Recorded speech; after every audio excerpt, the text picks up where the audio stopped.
Good evening.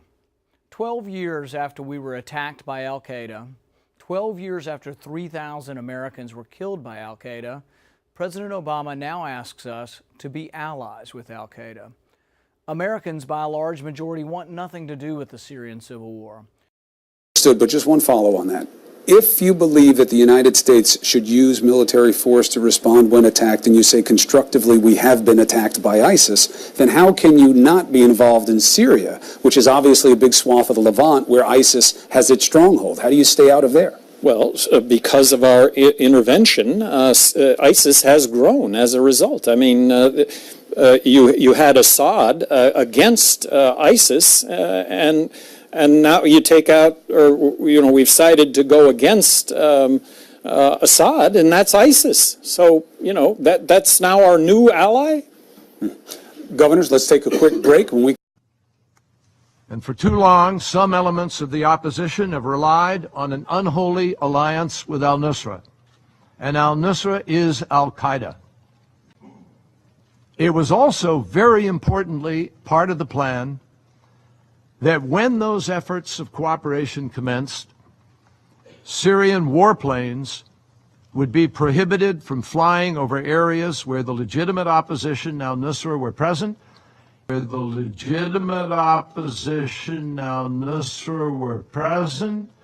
in order to give us the opportunity to work at the separation. Basically, Kerry wants time to distinguish moderates from al-Qaeda.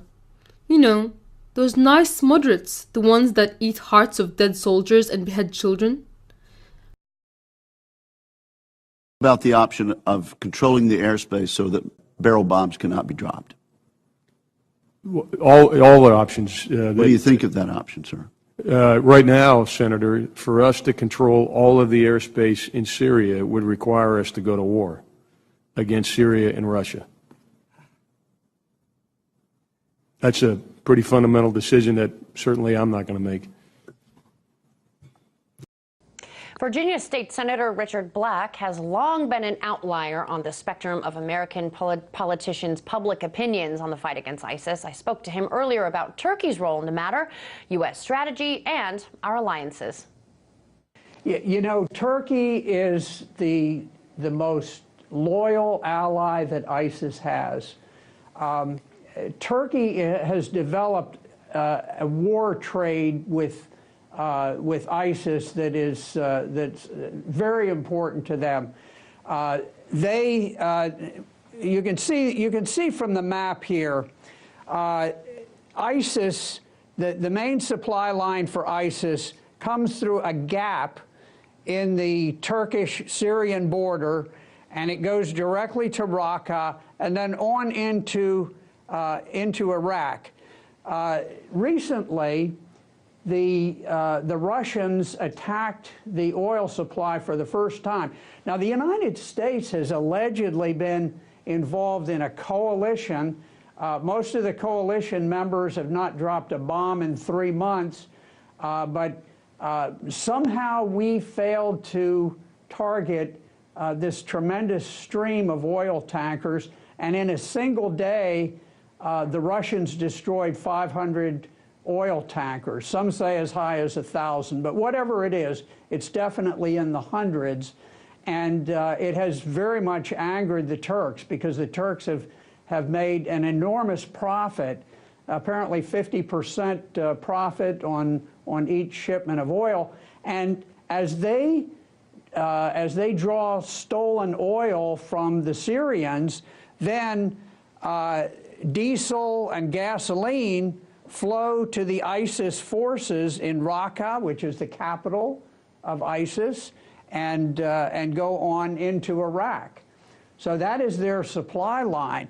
Now, if you notice the green portion here, this is the Turkish-Syrian border, and the area in green is the area that was occupied by the Kurds. Now, you recall the very heroic battle at Kobani that really inspired the whole world. Everybody was cheering, "Come on, Kurds, let's go." Well, the Kurds not only won the Battle of Kobani, but they spread beyond there, and they began to seal the border with Turkey. they were on the verge of pinching this ISIS gap.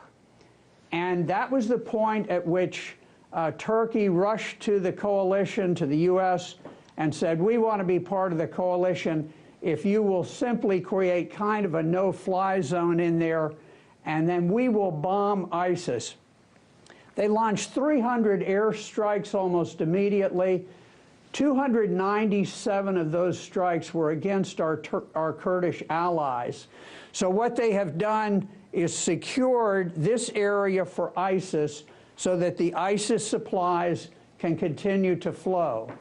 Now, not only do they get oil, yes, go ahead. Real quick I wanted to ask about the downing of the Russian jet by the Turks. Where does that come into play?